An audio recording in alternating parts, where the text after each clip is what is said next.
আজকা সে খাওয়া হইব।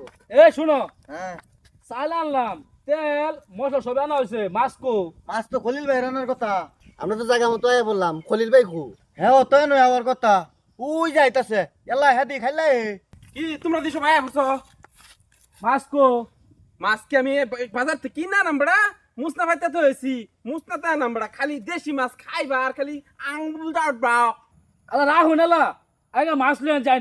আচ্ছা তো তোমরা খারো আমি মাছটা লই আইতেছি। হ্যাঁ কারণ কি আমরা লগে যাইম। হ্যাঁ আমরাও লগে যাইম। পাইন যাই। যাও তোমরা, হয়ে তোমরা যাও। আচ্ছা তাহলে আমরা তাহলে। দেশি মাছের যে কি মজা এটা আজকে তোমরা বুঝবা খাইবা আর খালি আঙ্গুল দাঁড়বা বুঝছো। হ্যাঁ আইতাছি রুইন দে।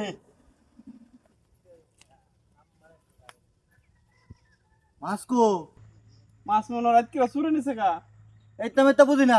আমরা না মাছ কইতে না দেবেন রামনা বুঝবেন। এটা আমরা কিছু জানি না ঠিক আছে না? হ্যাঁ মাফ করে দেন না। মাপ নাই কোনো। এই তেল আনছি এই যে মশলা আনছি আনছি। পরে থেকে রাম